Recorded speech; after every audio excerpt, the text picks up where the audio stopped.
CFMEU mining and energy full-time officials from across the country met last week to discuss the challenges ahead for the union and mining industry, but also to highlight the success the union's had this year. Where the union's been able to protect members and in particular union activists, they've been attacked by employers, they've been sacked by employers. When you get those people back on the job, walking back through the gate after they've been singled out for specific illegal attention by their employers because they're union activists and take on a union role, that's very, very pleasing. One of the big wins of the year was the union's successful court battle to have coal port workers reinstated after Port Kembla Coal Terminal was found to have breached the Fair Work Act when they sacked Adam Giddings and Jason Rosewarne. We had a significant win at PKCT. We had a group of managers there colluded and got together to terminate the employment of our lodge president and others. It was a fairly lengthy campaign and court cases to get the lodge president, Adam Giddings, his job back.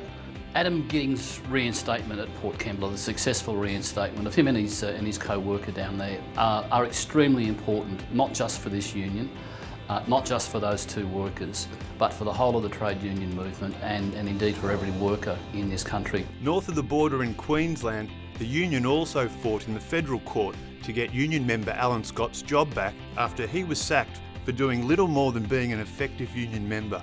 Alan Scott's reinstatement in the workplace at the Clermont mine, operated by Glencore, was a tremendous win, both for Alan and obviously his family and friends, but particularly for the CFMEU as a whole.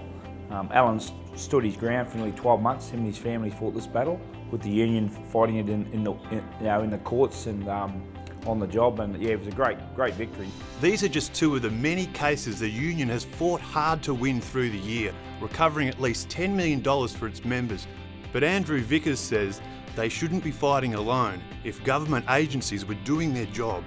Well over $10 million we have recovered or gained penalties from coal mining companies or other employers for adverse action taken against delegates, officials and just workers in general.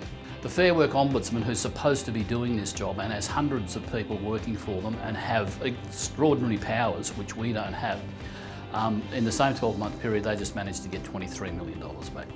And they represent supposedly every worker in this country. The significance of some of the union's court cases this year reached well beyond individual workers. In a landmark court case in July, a full federal court rejected the argument made by Centennial Coal Mining Services that annual leave can be paid out at a lesser rate on termination of employment. The CFMEU had a massive win against Centennial Coal as a result of a number of mine workers being retrenched from the Newstand Colliery. As a result of that retrenchment, the union pursued underpayments against Centennial Coal. The matter ended up being referred to the federal court. The result is that about 900 mine workers are going to receive benefits in excess of $2 million as a result of the CFMEU's application. The battle lines haven't always focused on court battles.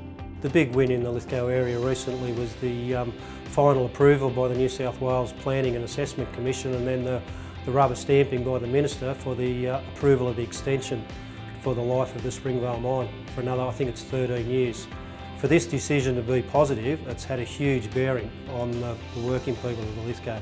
But as some battles end, with workers returning to their jobs and pay and entitlement secured, more battles have just begun. Blackwater, which is operated by BMA Mitsubishi and owned by BHP Coal, made a decision in September to contract out aspects of their workforce, including pre-strip, maintenance, drill and blast. So they made a decision to contract out 306 secure permanent jobs, and those jobs being contracted out are full-time jobs lost forever. What we will see is a continuing, if not increased, attack from the bosses on our members, on their conditions, on their wages, on their security of employment. I simply ask the members that we will stick with them provided they stick with us. The union is nothing without its members. I am not the union, the members are the union. We will do all that we possibly can. We'll give them as much direction and leadership as we possibly can. We'll give them the best advice that we can. We'll give them the best legal protection that we can. But we do need their support and we need their preparedness to fight and stick up for what's right and what's important. you.